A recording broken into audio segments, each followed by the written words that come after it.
This is Duolingo. Around 34 million people use the language learning app every single day, some for well over a decade, making the company around $500 million annually and making it one of the top education apps in Apple's App Store for the past decade. And yet, most people who use Duolingo do not pay. All of its lessons are completely free to access. Only around 9% of its users pay, and less than 8% of its revenue comes from advertising. So how does a free educational app manage to also have a valuation of $7.7 billion? And is the company's strategy sustainable? The answer lies in AI, A/B testing, and this little green owl. This is the economics of Duolingo.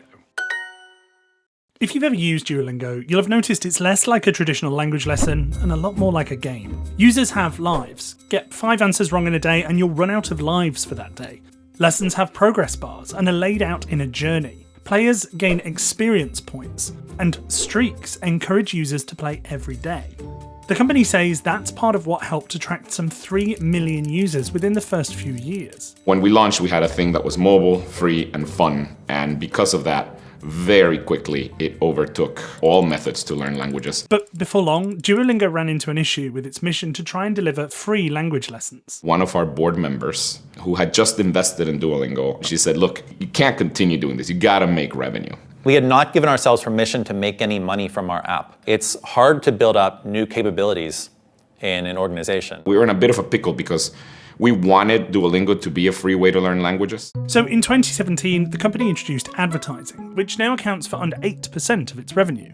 It also launched a subscription tier where users could pay $10 a month to remove ads and get unlimited lives. The company went public in the summer of 2021 and saw a boom during the pandemic as users practiced languages while travel was limited. Today, analysts say Duolingo is around 12 times bigger than its main rival Babbel by downloads, with some 8 million users who are now paying for the app. And while that's only a small fraction of its overall user base, the majority of the money is made from this, under 10% of the active users. They give us about 80% of our revenue. But while Duolingo's growth through gamification and subscriptions may seem pretty simple, there's a lot more going on behind the curtain. Every move the company makes is meticulously crafted down to the pixel, tested on unknowing users, and refined using AI, rigorous A/B testing, and constant tweaks to its app. Whenever people are using the app, we measure how long they use it for, do they come back the next day, etc. And we try a lot of things. We try when do we send you a notification, what we say in the notification, do we make the lessons a little harder, do we make them a little easier, a little longer, a little shorter. Take Duolingo's push notifications. If you forget to do your lessons and risk ending your streak, you'll get a little notification from Duo, the company's mascot, reminding you to return to the app. The messages on the push notifications started out simple enough, but quickly evolved to become the stuff of memes,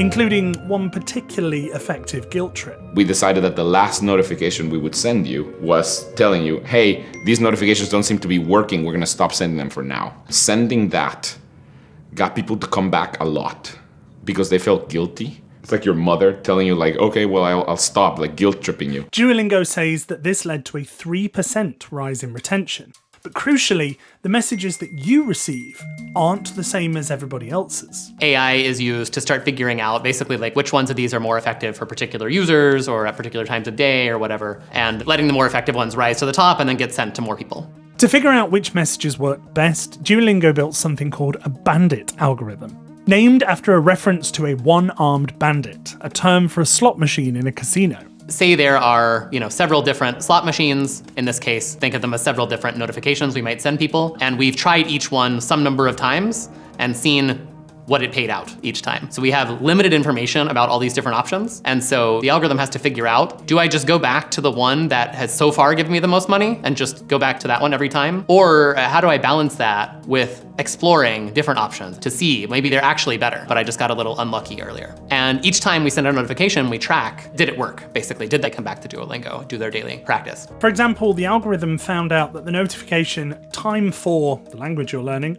worked better on Chinese learners than English learners. It's mostly chosen by AI. We must have about 100 different things that we can send you. They're written by people who are pretty funny, and some of them are also written by AI. And that could be part of the secret to Duolingo's success. The company gets so much data back from those attempting its free lessons that it has a huge database of information that it can feed to its AI algorithms. They do something like 13 billion exercises every week. We are throwing all that data to AI and using that to personalize the learning experience for everyone, to make sure people are learning effectively and staying engaged. At any given moment, the company is running hundreds of A/B tests like these, where one user is given a different experience to another to see which one wins out. Some of the tests are AI-powered, others aren't. And for most tests, around 5% of its user base act as unknowing guinea pigs. I don't know how many A/B tests we run at this point. It's probably more than 10,000. We've A/B tested our way into getting more people to pay us, into getting more people to use Duolingo, more people to recommend it to their friends, etc. So without having run those,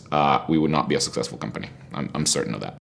So, if Duolingo's algorithms and A/B testing mean that the company knows exactly what makes its users tick, why are subscriptions only at 8%, and could they be higher? After all, while the company may have 12 times more downloads than Babbel, analysts say its revenue is only 2 to 3 times that of its rival. We could tomorrow massively increase the fraction of subscribers by doing certain things. For example, right now you get 1 ad at the end of a lesson. We could play 5 ads at the end of a lesson. That would get a lot more people to subscribe. We could maybe even force people to subscribe, and it is true, we would have an amazing next quarter. However, that would also stifle our growth. But analysts say that while Duolingo's leading market position may have been achieved by giving away much of its lessons for free, that growth strategy may start to slow, especially as some users leave the app after mastering a language or giving up on it. And that may lead to Duolingo trying to increase the number of paying customers.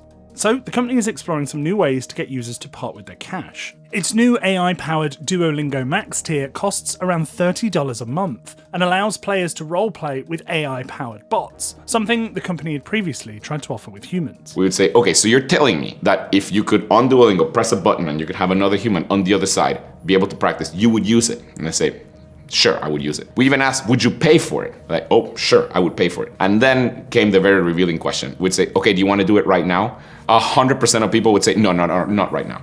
What I love about AI is that people don't feel like the AI is judging them, even though it actually is judging them, but who cares, right? It's an AI, it's not another human. But, for now at least, Duolingo says it will continue giving away most of its product for free.